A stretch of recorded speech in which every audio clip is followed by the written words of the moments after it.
outreach in the Department of Global Communications and the Secretariat. And part of my portfolio is overseeing the strategic engagement of the United Nations academic impact. And what we do is we work with over 1,600 universities in over 150 countries, and we work with them to align to the SDGs. I guess maybe it's better to hold this. Anyways, I'm not sure. It's kind of going in and out, but thank you for bearing with us. So, esteemed guests and colleagues and friends, we really thank you for joining us today on the sidelines of the high-level political forum on sustainability. This year's theme is calling to reinforce the 2030 agenda and the eradication of poverty in times of crisis and the effective delivery of sustainable, resilient, and innovative solutions. And we are really proud to be here today with our UNESCO colleagues who will be presenting a tool that can enable and support these innovative solutions. So thanks again to the German Center for Research and Innovation for hosting us. And thank you, of course, to our UNESCO International Institute for Higher Education and the Higher Education Sustainability Initiative, HESI, who along with the United Nations Academic Impact helped to organize this important event. And I think this morning, just before we get started, I think it's important for us to recognize as we gather that globally we are facing many serious and extreme threats to our collective survival. And I think that's why the Sustainable Development Goals and the agenda is really, it's an existential enterprise. And universities and higher education institutions are just vital to delivering the Sustainable Development Goals, to nurture the next generation of skilled global citizens, to prepare future leaders and innovators.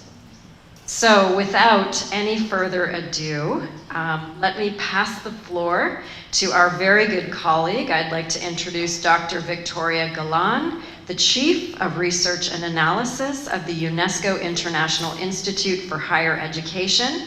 We have a great panel, a presentation, and then a Q&A. Over to you, Victoria.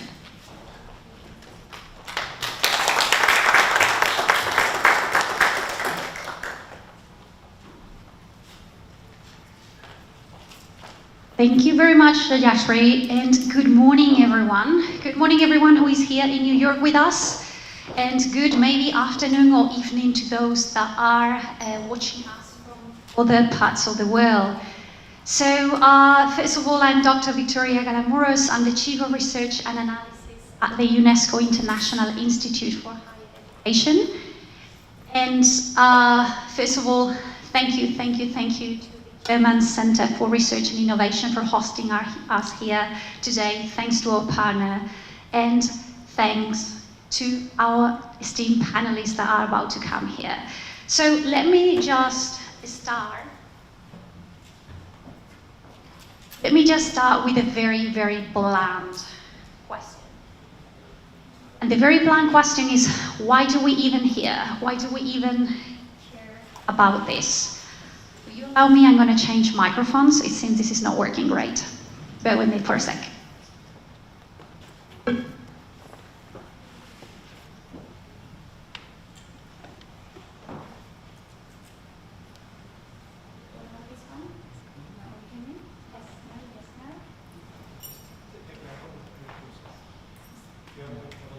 Yeah? Okay, can you hear me? Perfect. Okay, so the question is, why? Why do we care about the topic that we are about to speak for the next hour or so? Well, this is an event, an official side event in the framework of the high-level political forum on sustainable development that is taking place this week here in New York. And so we're here to speak about sustainable development. We're here to speak about universities and particularly about its measurement. So we do care about this because as much as some of you might think that 2030 it's very far away, no, it's not. So it becomes quite urgent to start taking actions towards sustainable development, and higher education institutions are uniquely positioned to do this. So they are the ones that can train the human capital with the skills required for a sustainable future. They are the ones that can drive research and innovation to make our world more sustainable. They are the ones that can and should work with communities, other stakeholders to do this. And last but not least, they are the ones that from a management perspective, they should lead by example. Sometimes universities are great at talking about something and not so much about doing it. So with this as a very quick background, I would like to introduce panelists today. So I will be calling them one by one, and I will give a very short presentation and a very short bio of each of them. So apologies already because you've done way more than I'm going to say, just some highlights. We are going to start with Dr. Miki Sugimura, which I will be calling to stage. And she's a professor of comparative and international education at Sophia University in Japan and visiting expert at the United Nations University Institute for Advanced Study of Sustainability. She's also a UNESCO Chair on Education for Human Dignity, Peace and Sustainability.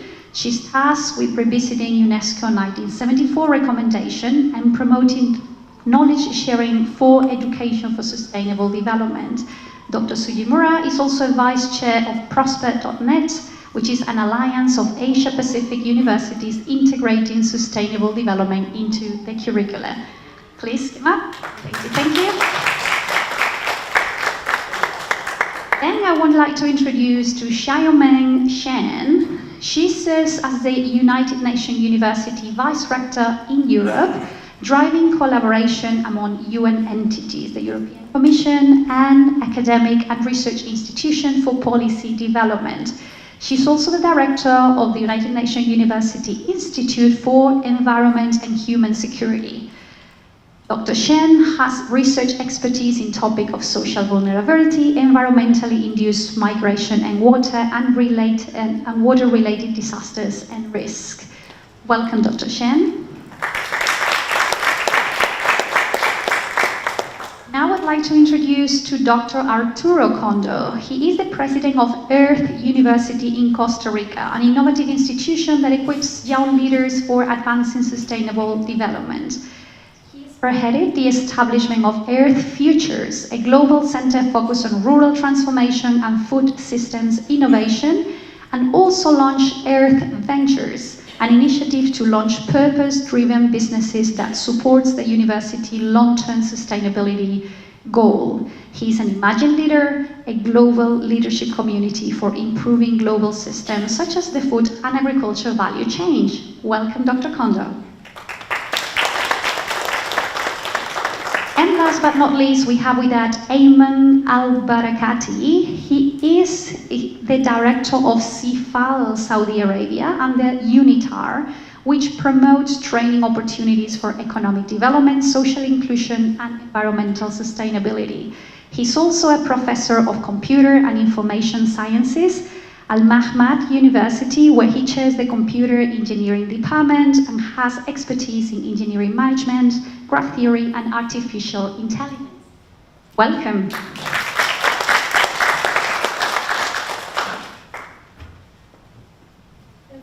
Thank you very much, all of you. It's going to be a pleasure for me to moderate this panel. And the way that we're going to do it, we'll go and ask them some initial questions, and then we're going to be doing the launch of the SET4HEI tool. We'll come back to you for the second part of this panel later. Well, there are lots of things to talk about, very little time. So we've decided that each of you comes from not just a different part of the world, but also with a different experience. And we would like to tap into each of the missions of the university as well as the management of it. So let's start with the first mission. Let's start for teaching. So I would like to start with Dr. Sugimura. You've been working on higher education sustainability or from different perspectives. You're the UNESCO chair, but also as a chair of Prospered, and as well as a professor at Sofia University. So based on your experience, how would you say the higher education institutions can integrate SDGs into the curricula in a systematic way that can also ideally be monitored and be maintained over time beyond, the current initiatives of maybe an individual professor? What can make it systematic and sustained? Thank you very much. And very honored to be sitting here today. I'm very honored to talk about this topic. Already kindly introduced. Now I'm working for the UNESCO chair and also vice chair of the ProsperNet. And in that sense, I'm just a professor.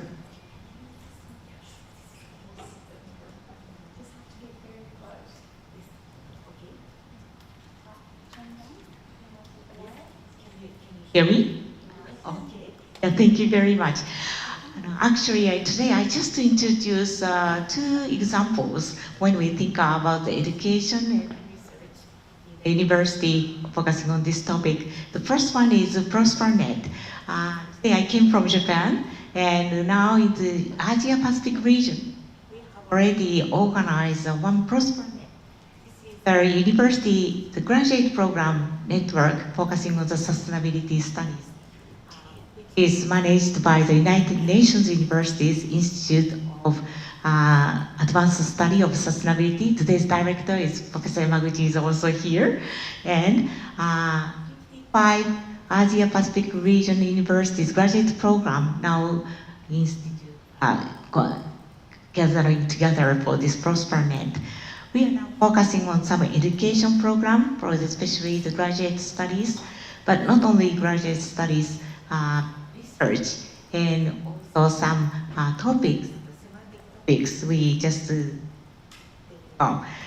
first one is climate change, circular economy, and equity, and academic mobility. For semantic area is created as a ProsperNet, 55 universities cooperation together. So this is a very interesting agenda for us.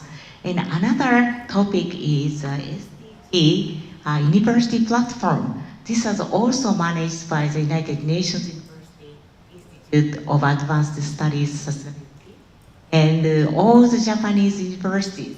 But at this moment, about 30 universities consist of platform and focusing on how we can enhance our activities, promotion and implementation of SDGs.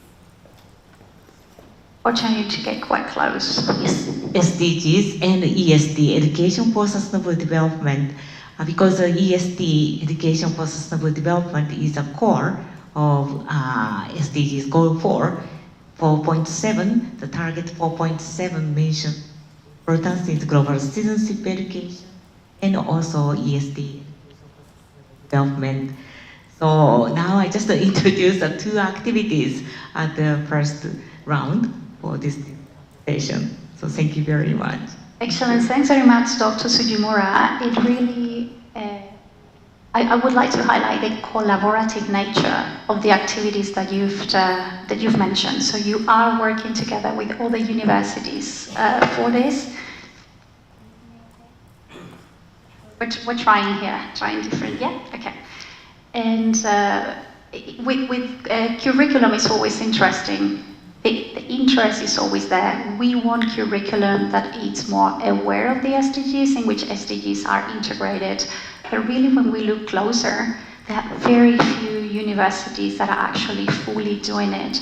So sharing good practices here is essential because we haven't done that before. So I think a university like yours and collaborating in a network with others can be a very, very powerful initiative to show other universities how to do this. Okay, so thanks very much for that. Anyone would like to ask something in respect to the teaching part of integrating SDGs?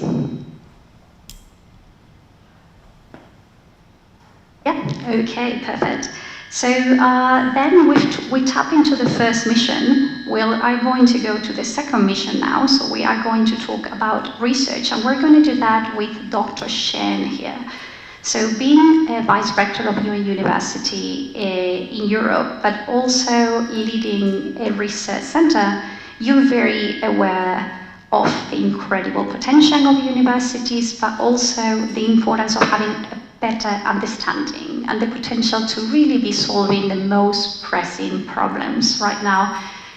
You are also an academic yourself, so from these three different perspectives, how do you think that higher education institutions can actually measure their contribution to sustainable development through research in a context that is almost exclusively promoting scientific applications?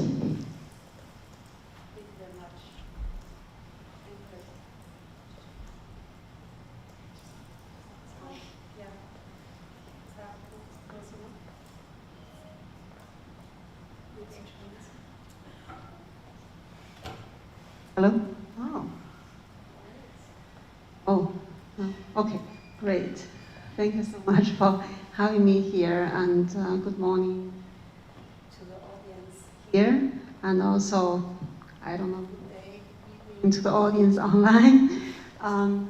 That's a really very good question in general, but to us as United Nations University, we are by design contributing to SDGs. Because our mandate is to serve the UN system. We are the academic arm of the UN system, and we provide policy relevant advice to member states and the UN system, and SDG is one of the biggest undertakings of United Nations systems. That's why it's also one of our major mandates to contribute to that. In terms of the research my institute has been doing are these areas you have mentioned: climate risks and climate adaptation and transformation.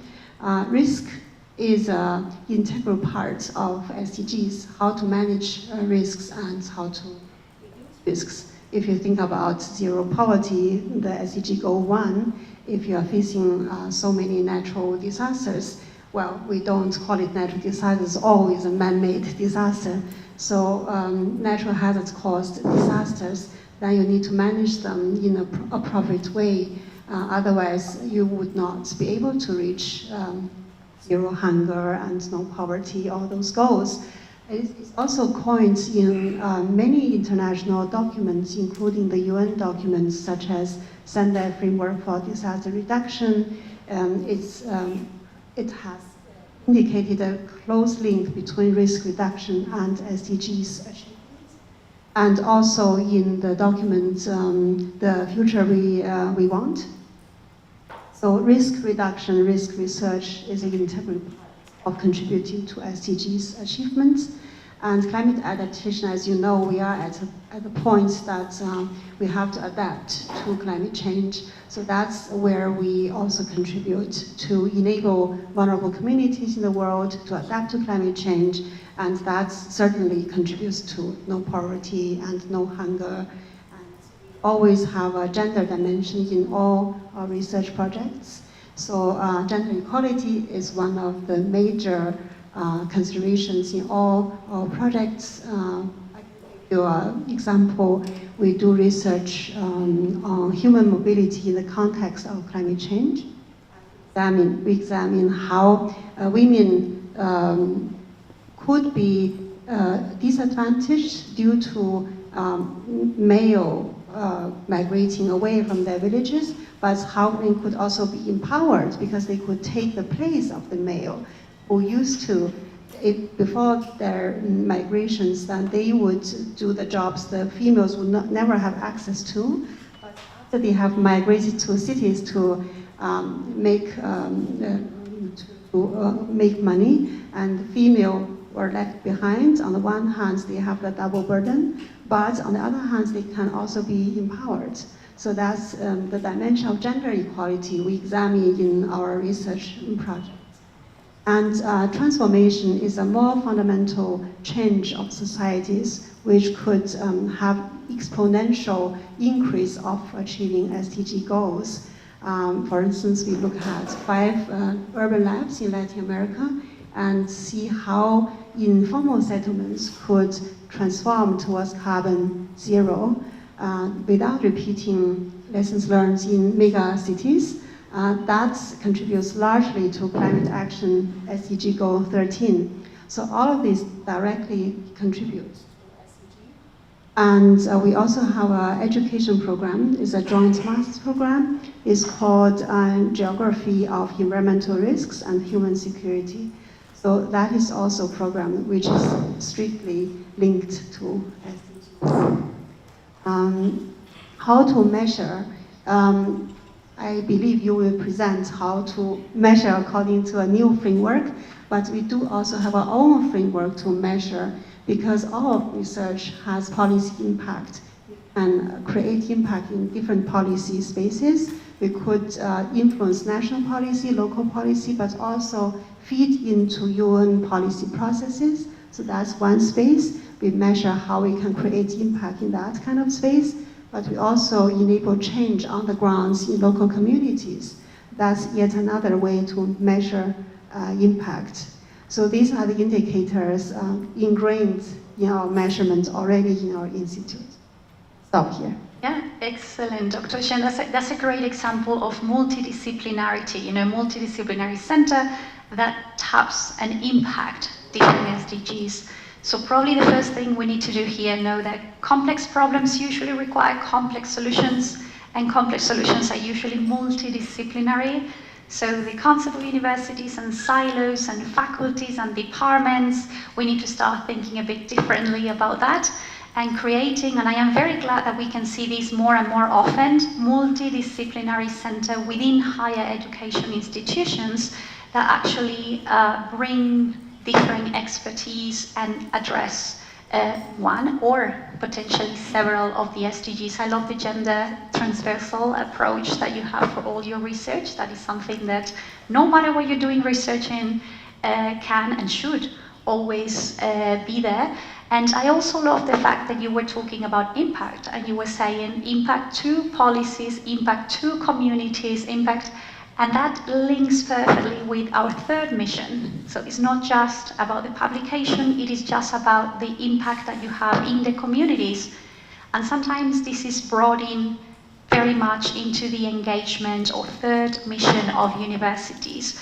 For these, I will go to our panelist that has the most experience in university engagement, particularly with policymakers. We seem to be very good at doing things at universities, not so much about transferring them and impacting, whether this is public policies, whether this is communities, whether this is collaborating with industry so they can actually take ideas and make product services that actually reach the communities. So on that context, what do you think is the potential of universities to contribute to the SDGs through engagement?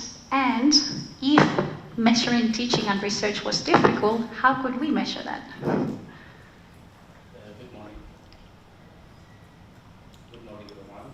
Thank you for this question. And thank you for this question.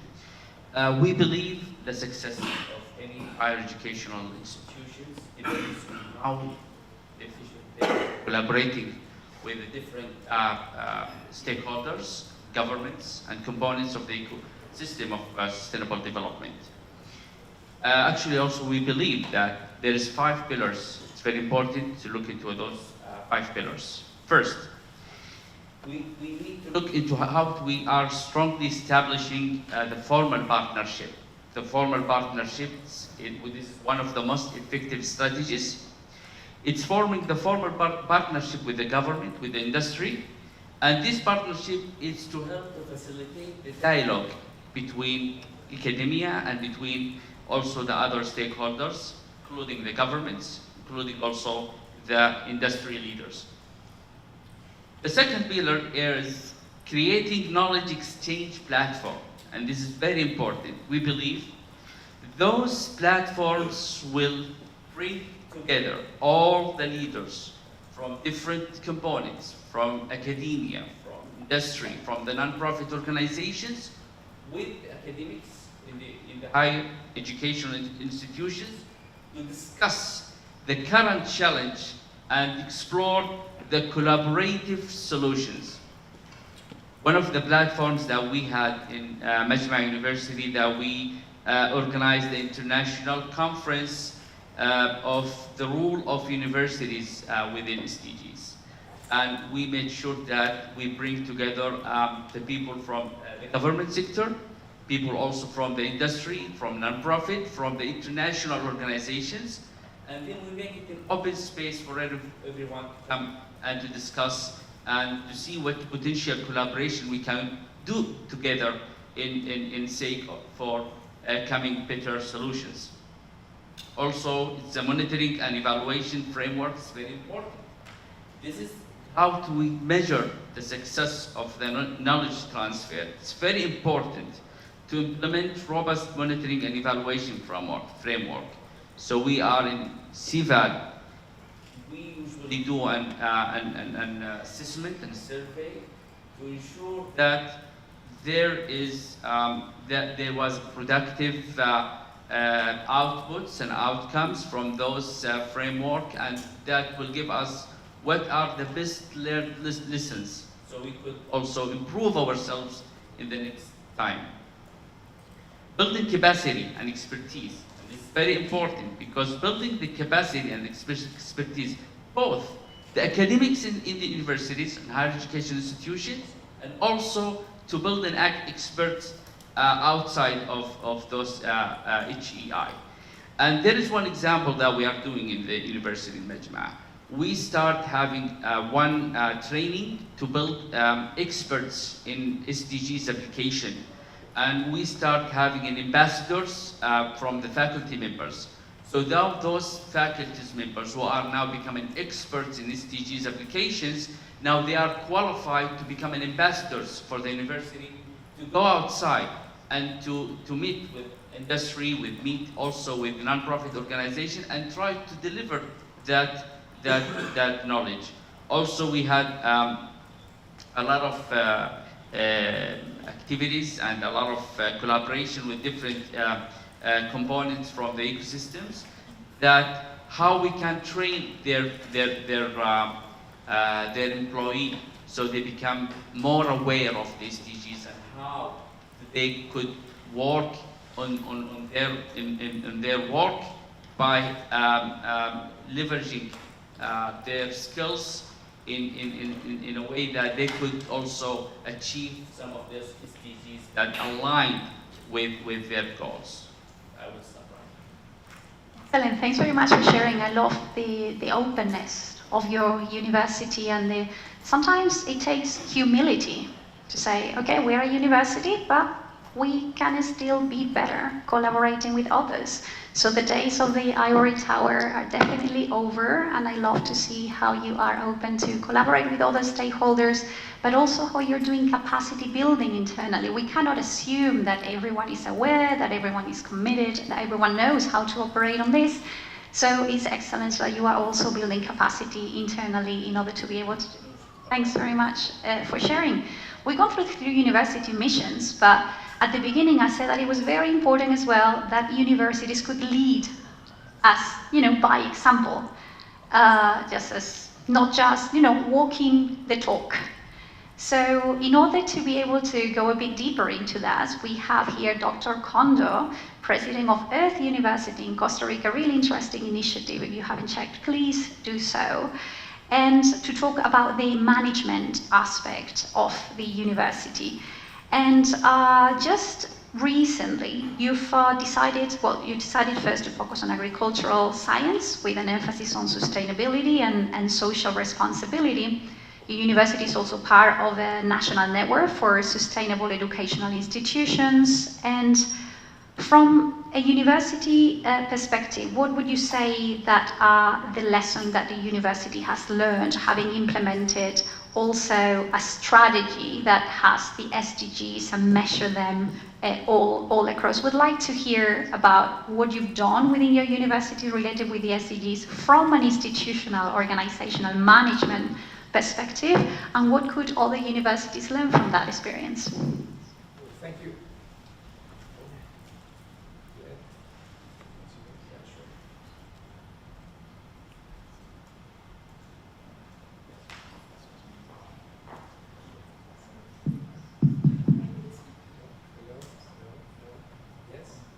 One and two, mic 1 and 2, okay? Mic 6, it's gonna work. Hello, There yes, you go. this works. Thank you so much, and thank you for the invitation and the question. And one more point on collaboration, we're also members, founding members of the University Global Coalition, Oh, yeah. trying to go beyond the national or even the regional to work together towards the SDGs. So thank you for the question, because when you measure, the first decision you have to make is what to measure. And that makes all the difference, right? And when what you decide to measure is your strategy, right? I mean, when you decide for your strategy, what's your contribution to the goals, that makes all the difference. And like in the case of the UN University, we were founded with a mandate to have impact. And that's a fantastic starting point, for sure. Now, every 5 years or whatever our planning cycles are, we need to renew that. We need to go look again at what is it that we should be focusing on so that we can measure that impact, both externally and internally.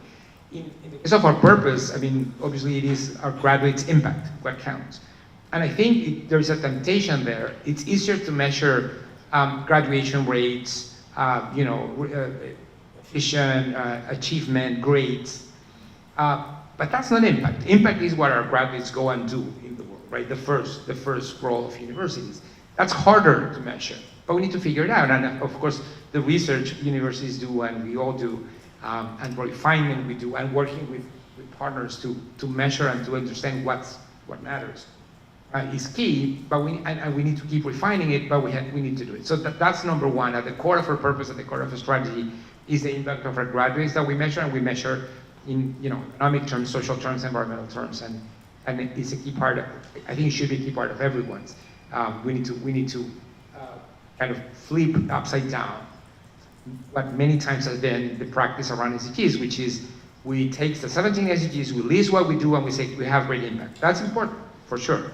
But then we need to ask, okay, what else can we do? Let's flip it. Put the SDGs first, and what is it that I have?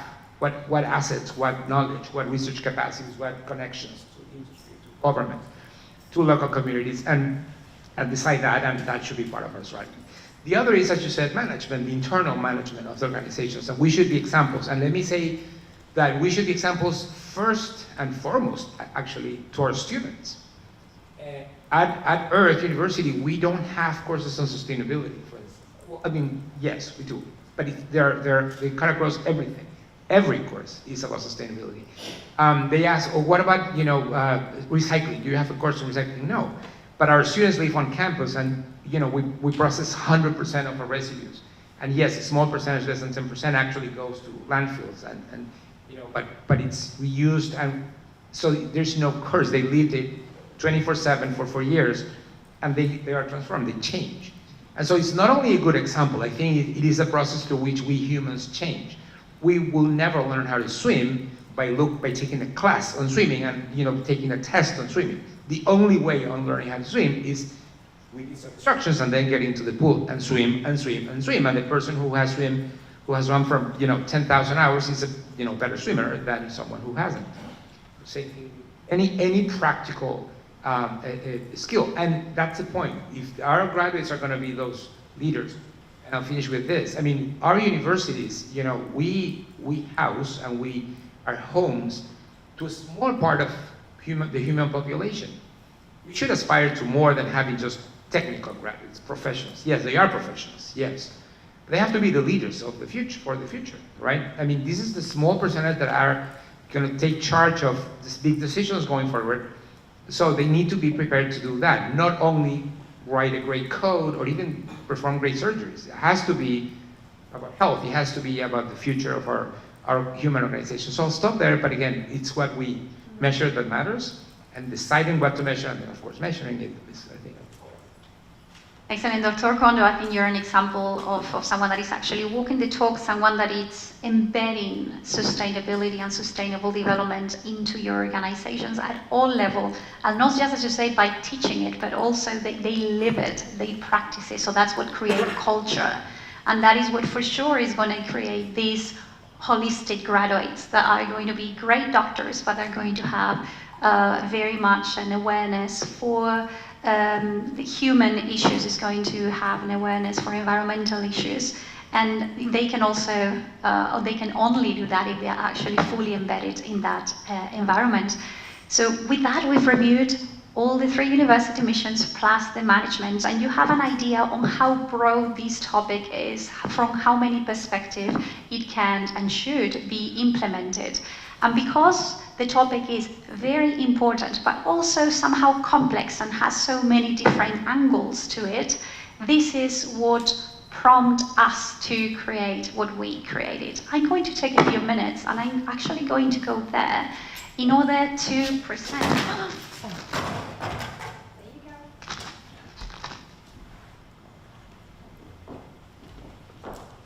Hear me? Yeah. In order to present and launch officially our SET4HEI tool.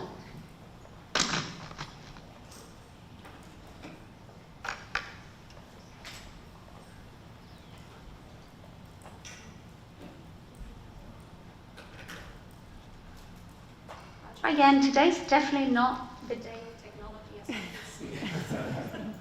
So thanks very much for bearing with us here. Can you hear me okay now? We're back. There you go.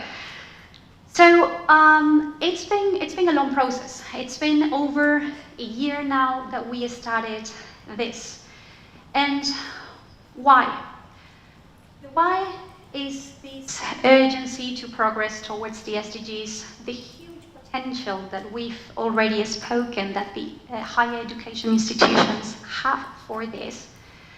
I have to say, I'm very proud to see how more and more university leaders have a growing interest. Like, hey, we want to be part of this movement. We want to do things. We'd love to be more sustainable. We'd love to increase sustainability. Awesome. However, then in the practice, there are still several challenges when they try to implement these to be a more sustainable higher education institution. And therefore, they started asking us for help. Like, hey, I'm committed, I want to do things, but how do I do it? So, yeah. Now you can see the screen. When we started receiving lots of requests from different university leaders about being supported on this process, unfortunately, we don't have the capacity to do so. We cannot go individually and help each of them. So then our thinking was the following: how can we create something that by doing one thing and one initiative, we could help a lot of university leaders at the same time? It's never going to be identical, like being sitting with them, like one-on-one, but at least we'll be able to help potentially thousands of university leaders just with one initiative. And this is where SET4HEI come from. And SET4HEI is indeed a unique tool because of the following. Just a quick run through about its characteristics. So it is a tool that is open, it is a tool that is free to use, it is a tool that we try to make as simple as possible, also quite transparent in terms of the measurements and the indicators. It's a tool that is multidimensional in different ways. It's multidimensional because it considers the 17 SDGs, and it's multidimensional because it considers the 3 missions of the university plus the management. It is global, so any university from any part of the world could potentially use it. And it has a non-competitive nature, so it's about self-assessment, so it's about how that specific university is doing. And it's also longitudinal, meaning potentially a university can come back and can see their own progress across time. So with that, we have, and please don't be scared here, 400 indicators across the 17 SDGs and across the 3 missions of the university and the management. This is by no means that we expect universities to do all these things. No. So just want to be clear on that. We know that there are different pathways to sustainability, and we want to give universities enough choices and enough pathways to get there. Some universities are focused only or mostly in environmental aspects. That's great. We want them that when they go there, they have enough indicators for that. Some others are very committed to gender. That's great. We want them that when they go to gender, they have enough indicators. So this is not about universities doing them all. It's not realistic. It's not happening. This is about giving universities options in their own pathways to sustainability. So the idea is to choose, let's say, one of the 17 SDGs, whether they are your strength, the SDG that you are more committed to. Then there are different types of questions. Once you get in there, there are some that are about a single choice question that are between 2 5 options. Are you doing something? Are you doing fully? Are you doing partially? That gives you different points. And that the majority of the questions are like that. Only some of them are specific questions that could be, what is the percentage of your researchers that are women? But most of them is about what are you doing and how are you doing it. So at the end, for each SDG, you have questions for the 4 categories. You get your results by category. Hey, you might be doing really well on a specific SDG in teaching, but not so much on research, not so much on engagement. So that is already giving you a bit of a roadmap or a bit of, a few ideas that, okay, we're still not doing this. Is this a priority? Do we want to do it? Because at the end of the day, universities are still managed by the different mission. Usually you have vice rector of teaching, of research. So by dividing results in this way, we know that there's going to be a responsible person behind that. And you get your results at the end that you can save, that you can export. So where is this? It is in www.SET4HEI.org. So if you go to that website, you can see the information, you get the self-assessment, the certification, and you can access directly to the evaluations. Once you click in assessment, you get to something like that, and where you see the 17 different assessments divided by SDGs. Currently, the website is available in English and Spanish. We are doing the translation to French. If you are interested in having it in any other languages, we'd love to do that, with time, please. German, maybe? And participants have the option to either just enter as guests, and they can do all the tests, and at the end of the day get the results, or they can actually log in and create an account. Creating an account give you the opportunity that your results are actually safe, so you can come back at a different moment, log in again, and potentially either finish or do all the tests again, maybe in a year or later, to be able to compare with your prior results. So these are the basics of how it works. But then we have universities also asking us, so if I am doing really well on something, then can you say that I'm doing really well? And we're like, well, it's a self-assessment. Yes, I'm laughing in here. So when it's a self-assessment, it's up to you. So we cannot say or certify or that you are doing it. So these prompt us to the following. These prompt us to talk about an HEI certification for those universities that really would like to have, and they don't have to be all of them, and they don't have to even do this, but for those that want their results to be, or their evidence be peer-reviewed and validated, we're giving them the possibility to do so, and then at the end have an external certification when the results have actually been evaluated by external experts and then validated by us. They could have a digital badge, a recognition about a specific SDG. So at the end of the day, it will be something that you will be recognized for being excellent about a specific SDG. It's something that you can display. It's something that you can, it's multidimensional, so it's not just about having a green campus, it's about doing really well in your teaching, your research, your management about a specific area, and then we'll also be giving some actionable insights after that, just some feedback, some conversation about how can universities could be better. At the end, it's a way to differentiate, but as I say, they're two very separate things. The tool is there, it's open, it's free, anyone could do it, and this is only if they want the results to be validated and externally also evaluated by peers. For this, we are actively looking for reviewers, to people that can be those peers that do this. So you can also, if you are interested, we're just putting a pool of people together. If you're interested in being part of this, then the QR code is there. So this is just some screenshot. This is about me talking, but I'm just wondering if we can play a short 1 minute and a bit video in which you actually are going to see the tool demonstration in action. Let's see if that works. Voila. There you go. So how do you get there? So SET4HEI.org will tell you to the main website information about self-assessment, the certification, the news, the resources. It comes in English. You also have the Spanish version. You can, as I mentioned, go have the user guide. So it's a PDF document that is there, and you can also go through the different self-assessment. This is one example. You get to SDG 2, that's 0, hunger.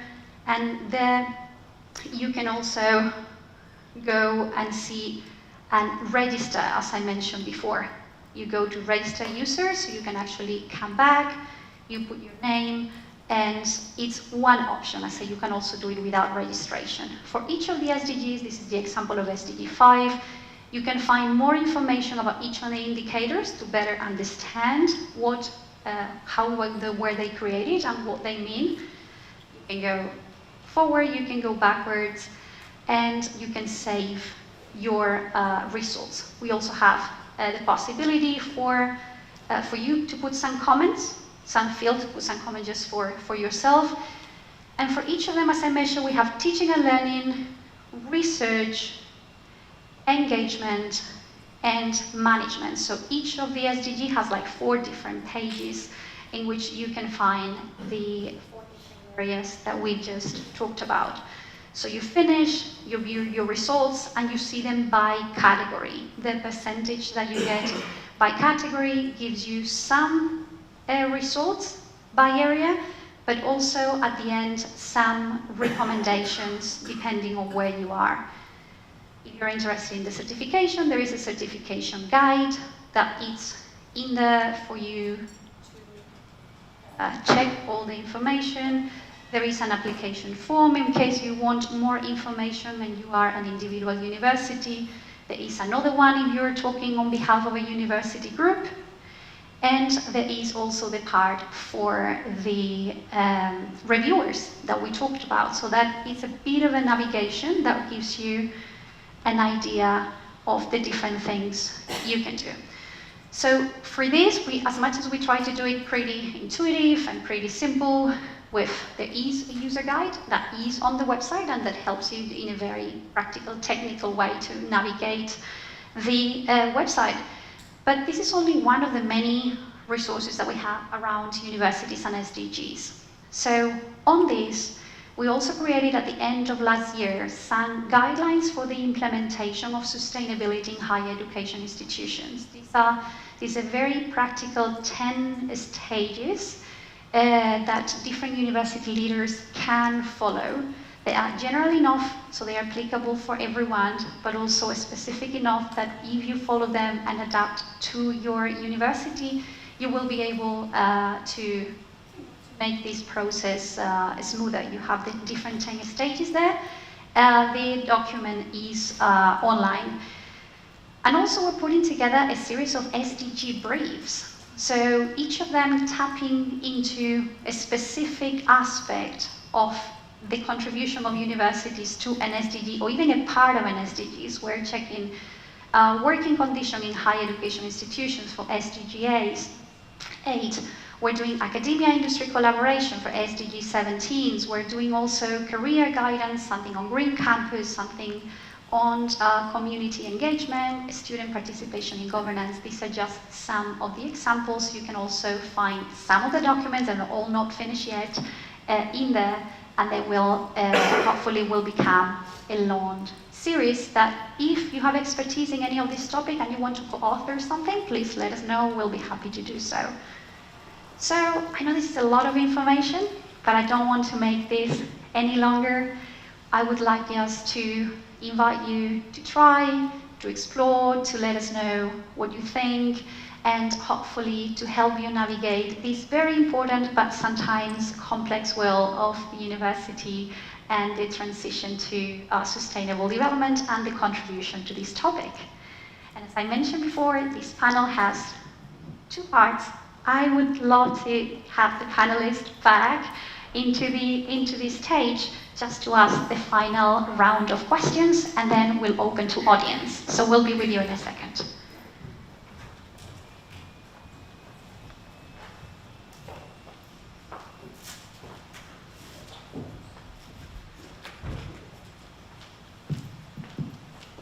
Okay, welcome back.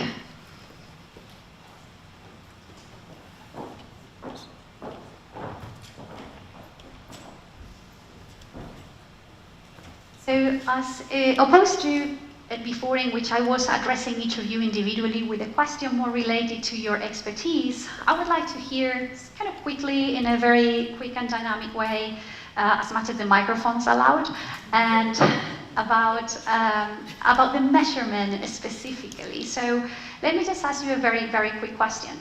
How do you think that something like this could potentially help universities to improve? I know that your universities are really advanced on this, but some universities really not very sure where to start. If you have any feedback, if you have any comments about how to improve it. Also, this is not meant to be the ultimate and final thing. This is always a work in progress, so also happy to hear from you. So now, who's there? Microphones. Yeah. Another one, I'm not sure this one works. Okay. Then who goes first? Just a quick comment on that?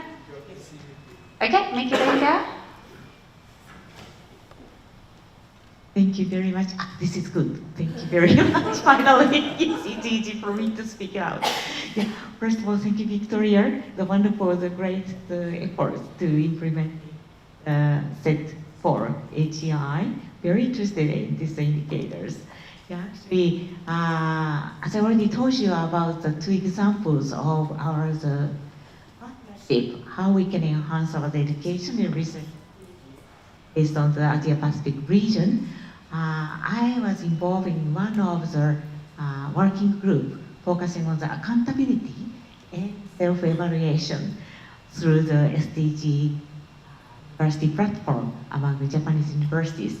We quite often talk about another ranking or some evaluation system, and of course there are a lot of topics to discuss here, but we have several opinions on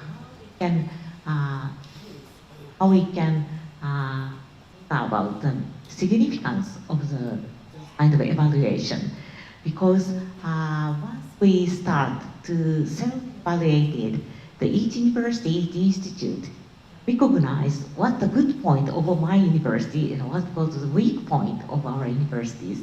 When we try to self-evaluate, for us to think about ourselves by ourselves. And another point is some universities trying to those kind of the result, not only self-evaluation but also the outside evaluation like ranking system.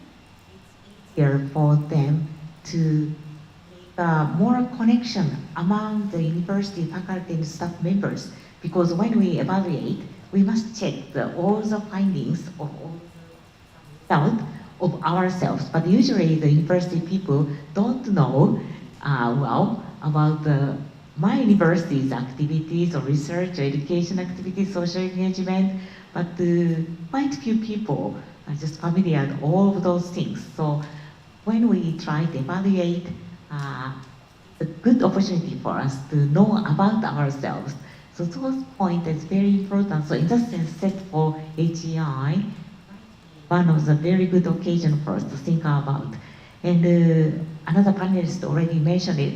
Maybe when we think about the importance of SDGs and university, higher education institutions' role and responsibility, maybe transdisciplinary, interdisciplinary approach and whole school, whole institute approach, which is already mentioned in the ESP, are very important. So when we make concrete ideas or implementation of self-evaluation system, very, very good occasion for us to think ourselves. So thank you very much for a good initiative. Thank you. Thank you. Thanks so much for your experience. So we're well aware that, as you were mentioning, rankings today are important for universities, and some universities decide to go for that. Great. Like, it's at the end of the day, it's the decision of the university. I guess our point of view is that there is no university that is too small, is too big, is too far, or that cannot do this. So we want to make clear that every university, no matter who you are and where you are in the world, you can have and should have a role on this. And not necessarily feel that because you might not make it to be in the top X, then you wouldn't do it. You can still do it. You can compare to yourself how you're doing today and where are you in 1 year or in 2 years. And we want to help you through that process.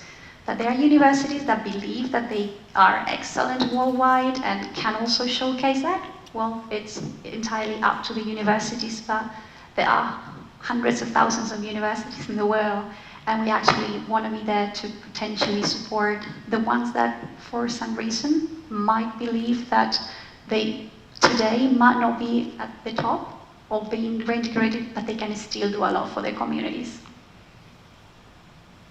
Is that Sashen? First of all, congratulations on the launch. I like it.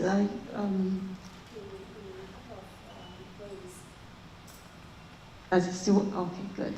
I think the first one is that you have provided very extensive 400 indicators.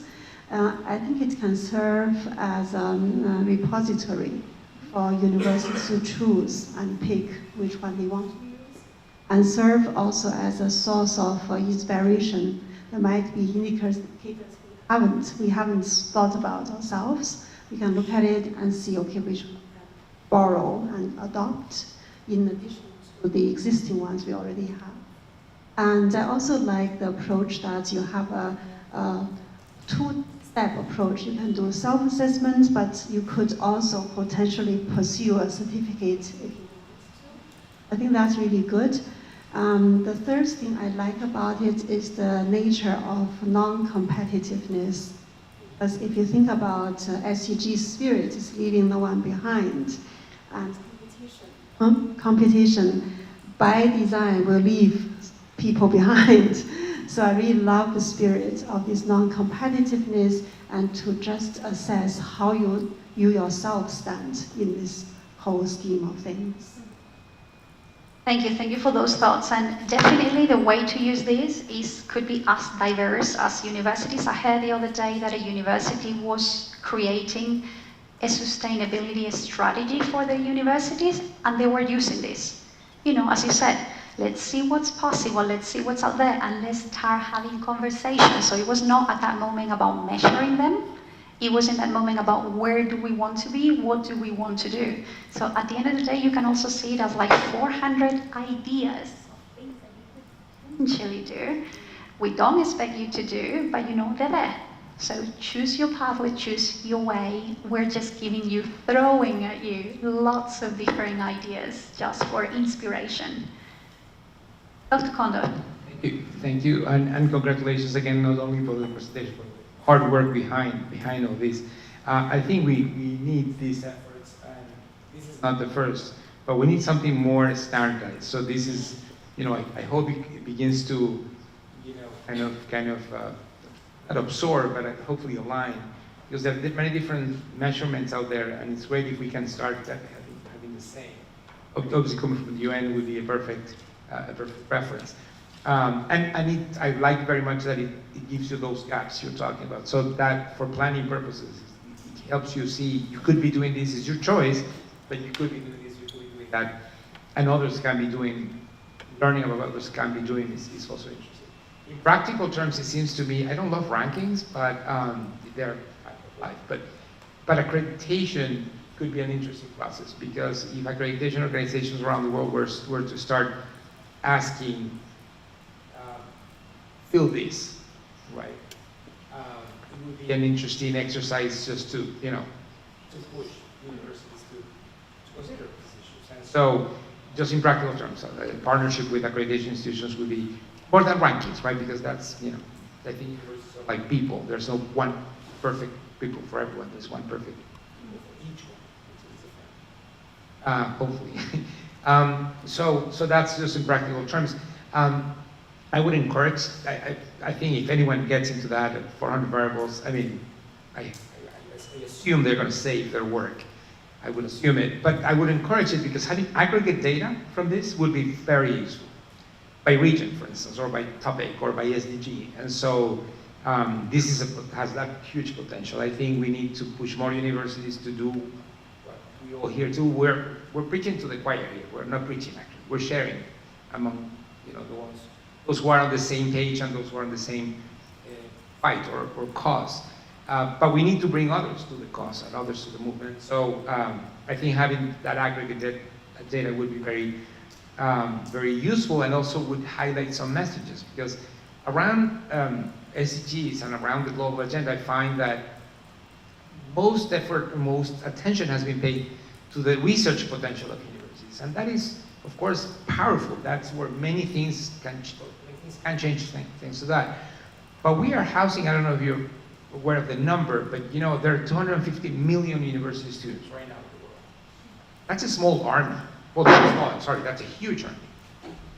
Young people. Shouldn't we be doing more with that? Imagine the potential for change. And when you look at international students, international universities students, it's only 6 million. So that's a small, but still 6 million individuals. So having that aggregate data will be very interesting. And the last comment is that it could be interesting to have some open architecture things, so API or interface, because we have our own internal measurement system, right? And we map in every course and in every project how they map to the SDGs. It would be great to be able to connect these internal systems to something like this, because it can then feed it automatically and make it easier. Just doing this every year again would be cumbersome, right? So just an idea. Thank you so much, and congratulations for launching the platform. You can see the efforts that have been given to see it as really promising platform. Really much of the points being covered by colleagues, but maybe I would add that if you cannot measure it, then you cannot manage it. So it's very important that to have such a measurement for each university for their own sake, not just for ranking, but to just organize themselves to make sure that they align with their all objectives within internally with the university or higher education institute, with what they are going to reach into their vision. We can also see this platform has been high standard, designed and developed based on the best practices under the UN umbrella, which make it very trusted platform. So really we're encouraging higher educational institutes to go and to use this platform and to check to improve themselves to achieve those SDGs. Thank you. Thank you both. Just to highlight a few things that you were saying, part of what we're going to do now as the dissemination is going to be actually to talk to accreditation agencies that accredit programs that they're still going to be there and still have a very important role. But advocating that they include in some shape or form that it suits them, but more indicators around sustainability, SDGs. Also, we're going to be advocating for that. I'm not sure how successful we're going to be, but at least we are going to be doing the job because we believe it is important. Still being accredited in a country or by one of these institutions is important for higher education institutions. So the more we can align and the more they can include, the better as well. Data aggregation, hopefully at some point, would also be something very interesting for us that are doing research on this topic. So be able to know where the trends are. As I said, nothing will ever be disclosed at an individual level, but we're just talking about global trends, if anything, regional trends, but that's it. But yeah, hopefully that will give us interesting information. Connecting with your internal measuring system, sure, I mean, welcome, let's talk. We would like this to be as easy as possible for you, so everything that we can do that could make your job easier, then we'll be happy to at least give it a go. A last question, and I will just, because of time and in order to open to the Q&A quick, I will ask you to be brief. You will have been talking before that we are preaching here to people that are convinced of the topic of sustainability, but still there are university leaders that say, I'm not sure, is that really taking me sideways of the things that I have to do, or I have very urgent priorities. There are universities that are really struggling financially, for example, so that's their first and sometimes only priority, and they see this maybe as something that they cannot currently do. So what will you say to those university leaders that are not necessarily committed, or they are committed but still haven't done or taken the first steps on this topic just yet?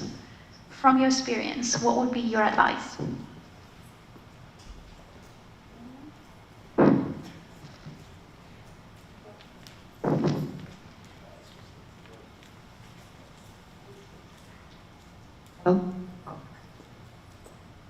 Touch and go.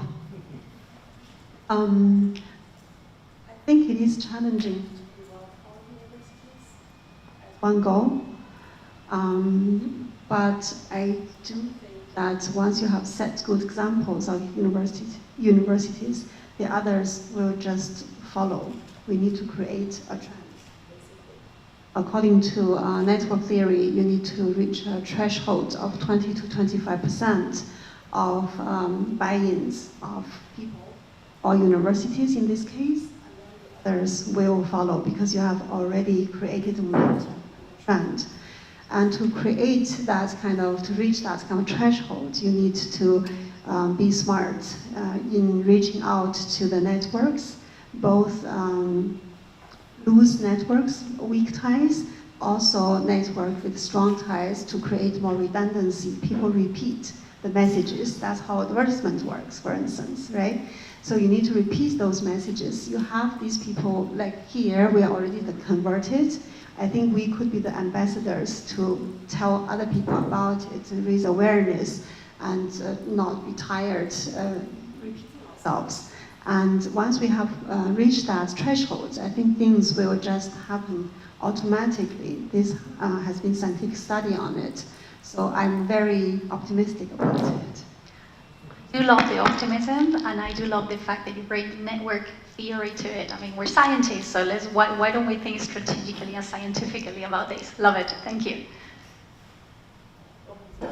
Please. Echoing the professors, please let me just share our university's experiences.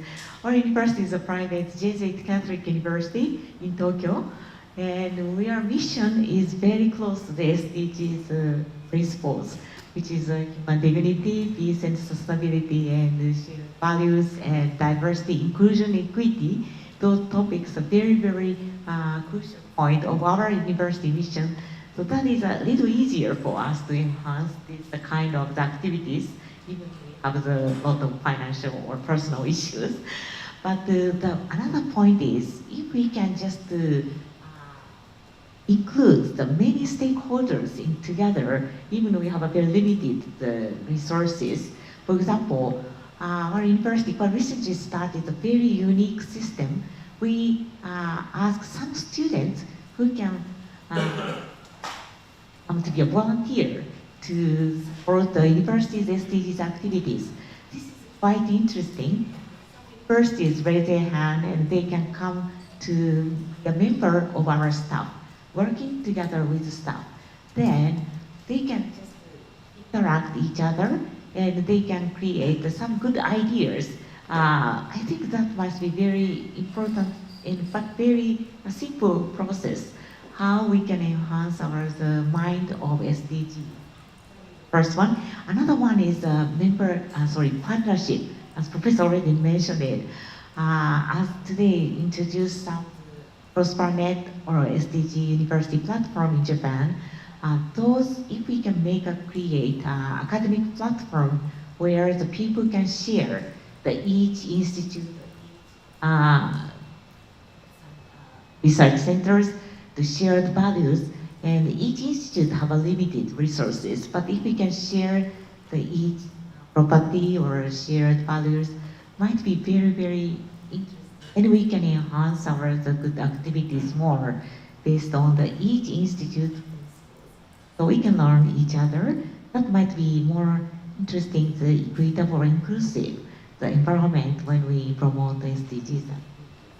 This might be one of the excuses why we need more the financial issues, but when we try to persuade the president or some of the board members to share resources for these SDGs activities, point might be very significant. Thank you. I love those excuses. Just call it anyway. But I really like these very concrete examples. It's like, okay, if we're having financial issues, let's partner. Let's partner with other universities that share the same values. And if we share values, let's share resources. I like that. Maybe at other universities, maybe it's industry, maybe it's other stakeholders. So in order to convert them, maybe they need to start engaging in that partnership. Is that one of it? That's one project. And then establishing those relationships based on trust and commitment.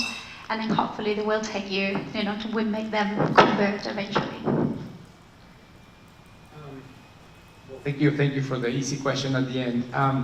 So I think, we need to take into account the structure of different universities. A public university funded by government is one thing, private university funded by tuition and funders is a different thing. The grants we look for research, like the incentives built in the different, environments in which universities operate are different, and so we need to change it all in the end.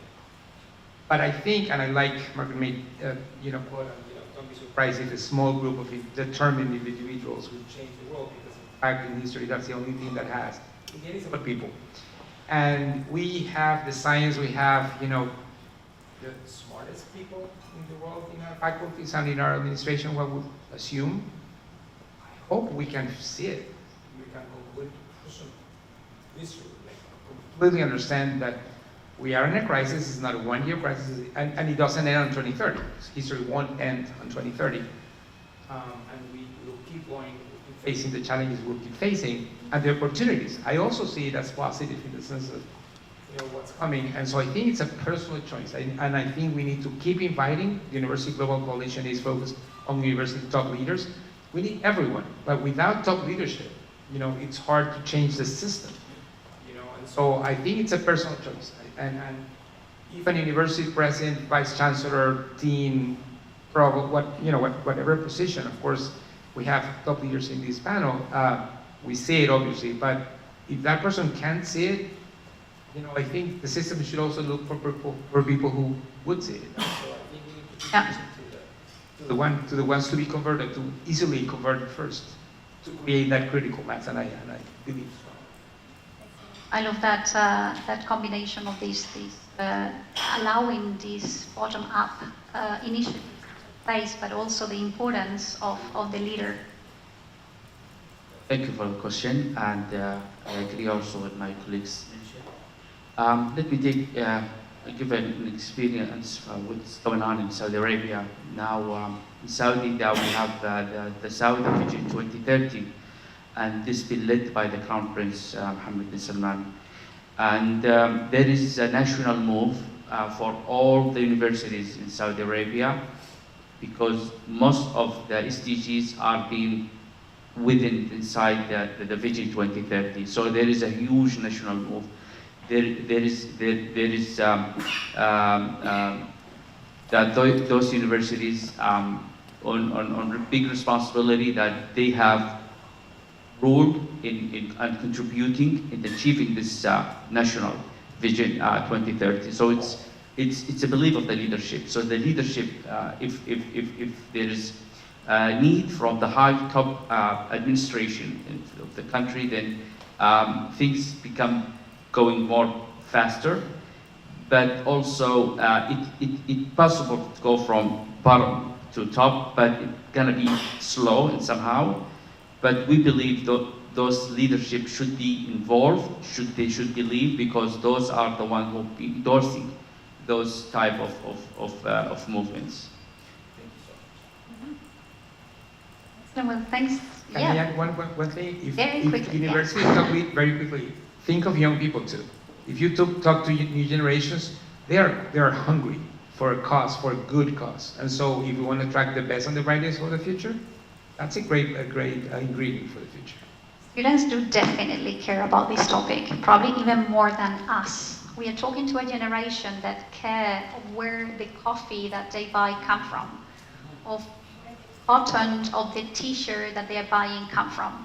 So then, of course, they care about the institutions and the values of the institution in which they are going to spend the next maybe 4 years of their lives. So yeah, it's my point, that one. We're up for questions, audience questions, whether it's here. We're also opening for the questions of the people that are following us through YouTube. So you can also ask your question. We have someone here that is monitoring that, and they will be bringing your question here. But we have one, yeah, exactly. Thank you so much. Can you hear me? No. Can you hear me now better? Thank you. Thank you so much for the beautiful presentation. Now, with all the different panelists, and congratulations for the tool for this sustainability. So for me, I mean, there are many questions. I'm an educator. I work at the university. I'm also a professor and researcher. But I was just trying to think how to implement all this. So to me, it was clear that you mentioned this approach, like bottom down. You know, we need maybe the Minister of Education. You know, like talking to the rectors and establishing priorities. But at the same time, you mentioned all these other platforms. So maybe I'm interested if you have data on how the different universities are doing in terms of sustainability, and at the same time about these different platforms that you have been mentioning, like how you think about developing that. And just to share a little bit of what I know, I'm from Spain, like from universities in Spain. I'm a scholar here at CUNY. And we have, because you were mentioning about this priority that you have for dissemination, and talking to accreditation agencies, which I think it's very wise. It's very wise to talk to accreditation agencies, because we have all of that in Spain. We have ANECA. Many of you might know about that. So maybe it should be a very good idea to introduce these SDGs into these accreditation agencies, because we have already that. And when you also talked about, is this going to be expensive? Maybe later we can share the experience in my home university, because they are introducing transversal activities such as talks and workshops with the teachers, but also inviting people from, journalists, from science, like talk seminars, involving the students, and at the same time introducing the SDGs in our course units. So I guess, because in Spain everything goes later, so in July I have been working a lot. Everybody was here on holiday, part of July, because we were doing the course description and syllabus, and we had to introduce all of that sustainable development also into the courses. So I don't want to talk more, but thank you so much. This has been very enlightening for me. Thank you. Thank you. Just wondering, before you finish, were your questions addressed to someone specifically? And I will ask you to... No, just okay. What you have been, all of you have said so many wonderful things. So whatever. Does anyone would like to react to that? Maybe I actually do, just quickly, when you were mentioning whether this was something expensive. what I'm seeing at universities is that obviously if you want to suddenly change or you're efficient and to have the latest technologies, yes, that is expensive and that requires resources. But you can do so much by changing policies. Policies doesn't cost anything, and the impact can be huge. You can do so much by bringing external stakeholders. They already have the infrastructure, and giving them some coffee and talking to them and start building relationships.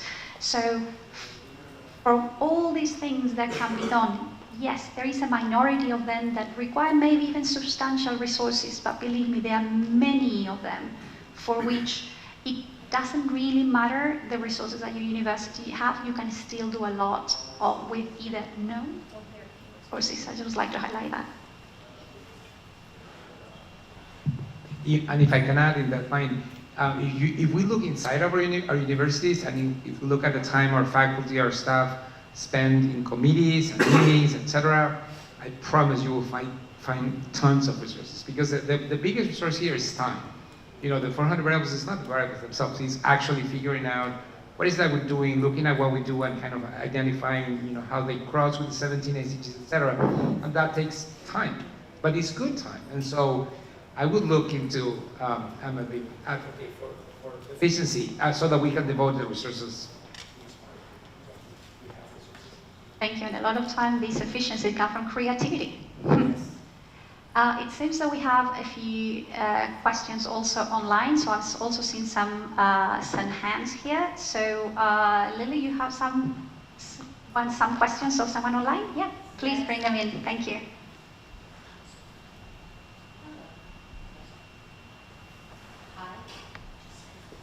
Thank you so much, Victoria, and all the panelists. A question from our online audience on YouTube by John Barremo.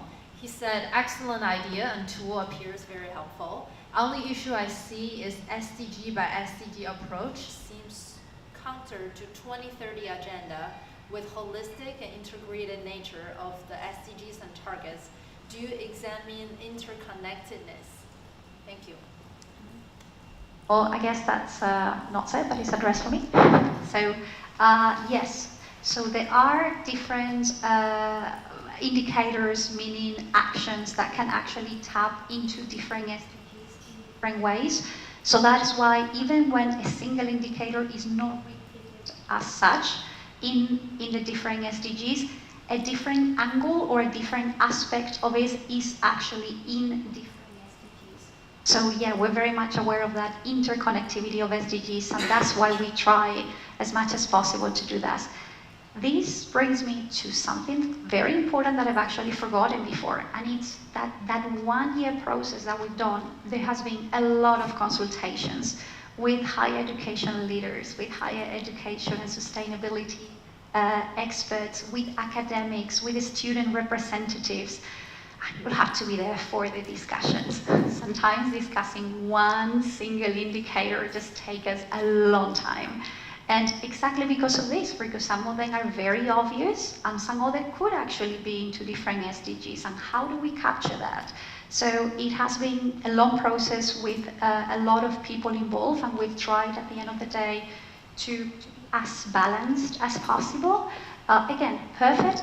No, by no means I would say that this is perfect or is the ultimate tool, but that interconnectivity at least has been considered and addressed as best as we could.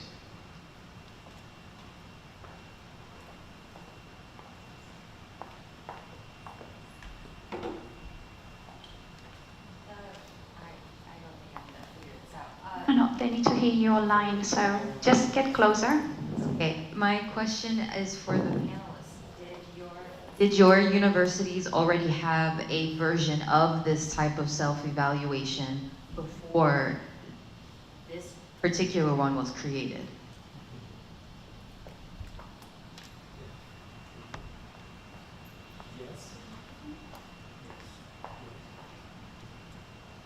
So the short answer seems to be yes. So they were mentioning that in different ways. Were any of those used for this one? Were any of those used? No, so it's just a coincidence? Mm-hmm. Okay. The question here? What about time? You're gonna need the microphone. Yeah, you were too close. Sorry. I'm going to be brief. I very much thank Dr. the idea of. Closer to your mic, please. Closer. I'm Cody Vicent. I come from Uganda. I have an organization called Youth. We are on the UN Major Group for Children and the Youth. So I so much thank Dr. Tro brought in the idea of students or young people, and Dr. Wu also brought in the idea of volunteerism.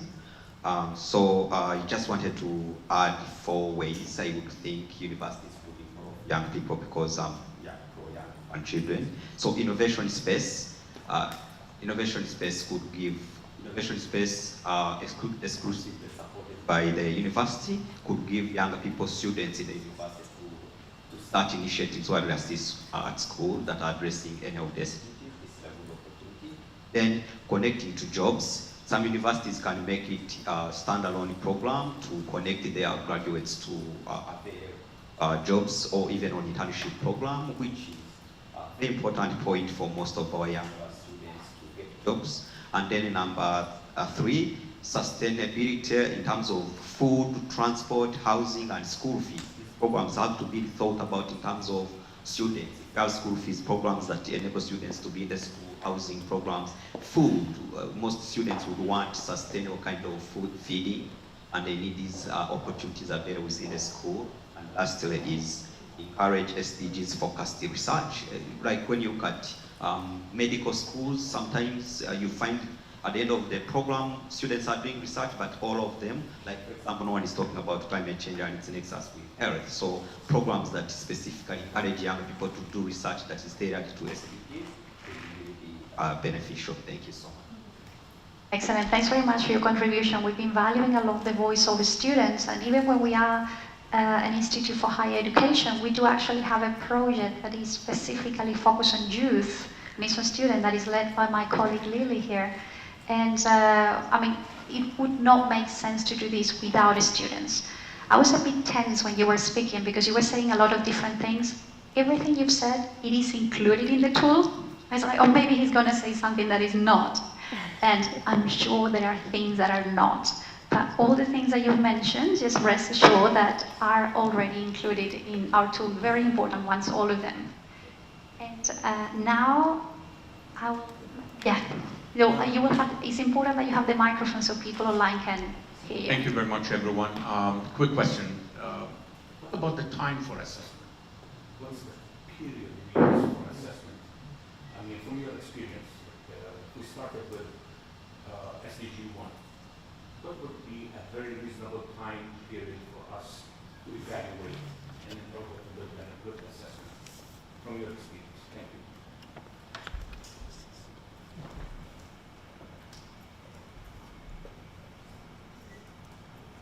Yeah.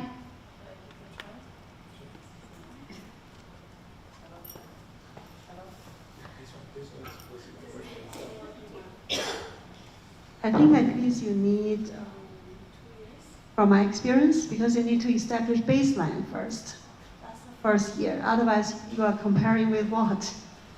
And then you can build the data on the baseline and compare for progress. Is it 1 year, 2 years? First year, you definitely need the baseline, and then the second year, you can compare.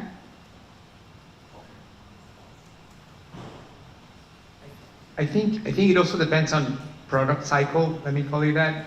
When you have a program that doesn't change for a decade, right? I mean, there's not much to measure after the first measurement, right? One thing we did at Earth in the 2 cycles ago, about 8 years ago, was to say, no more revisions every 5 years or 10 years. These will evolve every year, right? We get new everything every year. Why should education, higher education, be stuck? And of course, in part is because we want to measure, we want to make sure that we make informed decisions, and those take time. But if we are constantly doing, we can be constantly evolving, right? And so we are measuring things annually now. In the past, we were not as much.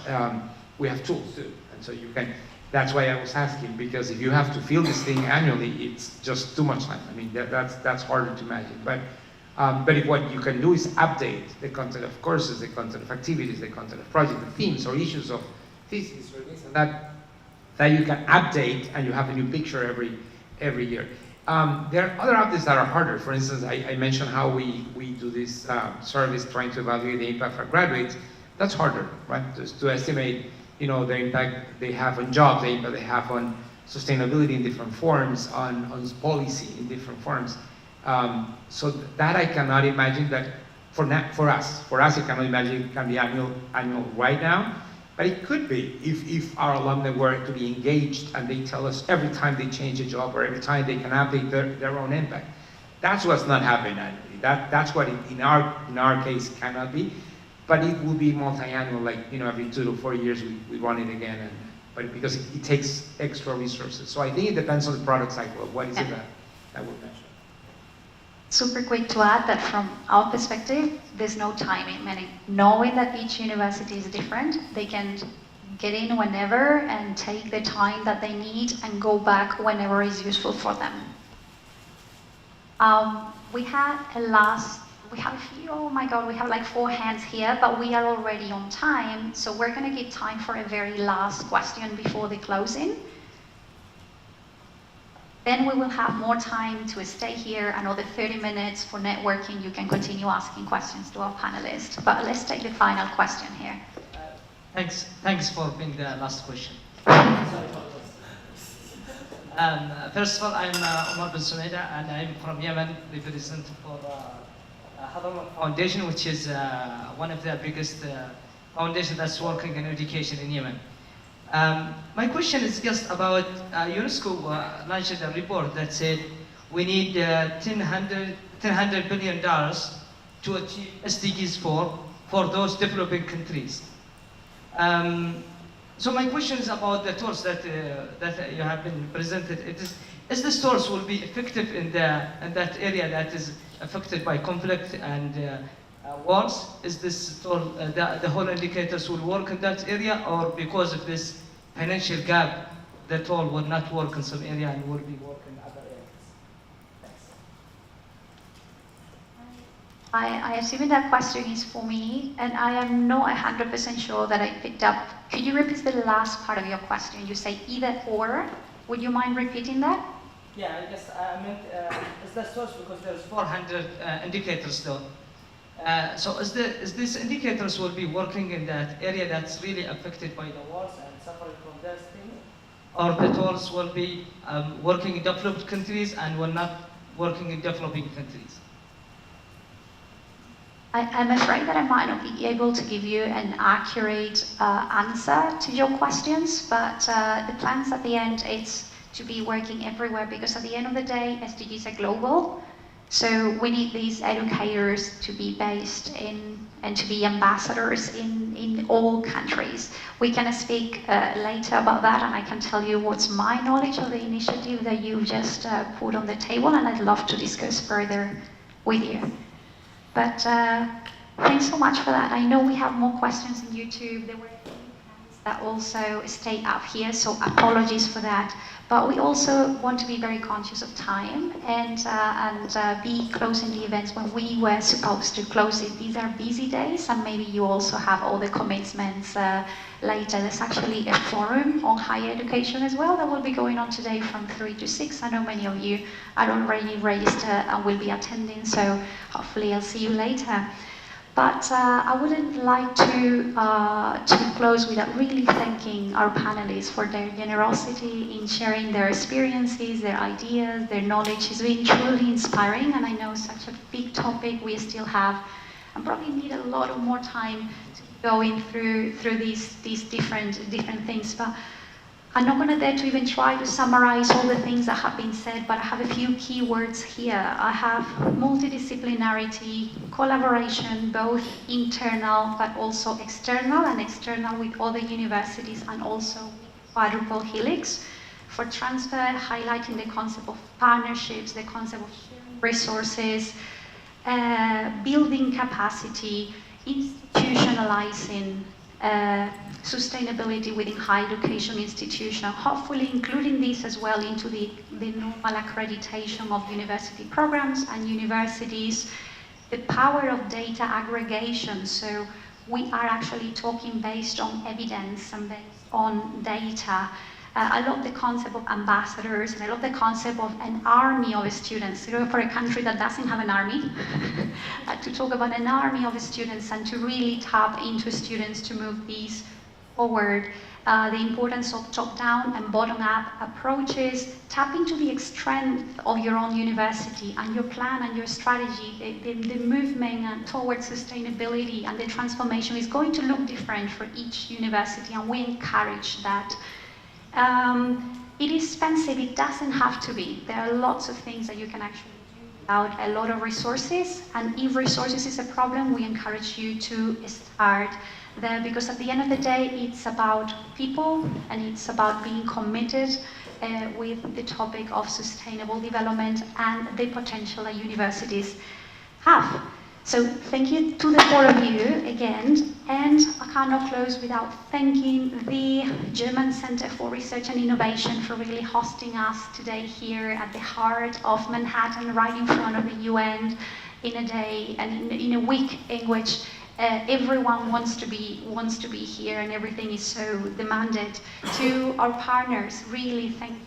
I say thank you for doing this with us. The rest of the UN agencies that have also been collaborating in this process from an environmental point of view, from a refugees point of view, development or women point of view. Thanks very much to all of them. Very quickly to my team, especially Jaime Roser for leading this initiative, everyone who has been involved during the last 1+ year at different stages, Carlos Araneus, Frances Pedro, the director of the Institute. Thanks very much. And let's continue the conversation. Let's continue tapping into these potential of higher education institutions. 2030, as far as it looks like, it's really around the corner. And as I just mentioned, or question or wonder in a recent event in Bangkok, really, if it's not universities, then who? If it's not now, then when? Thanks very much, everyone that has been here today and everyone that has been watching us online. Thank you very much. Let's continue the conversation.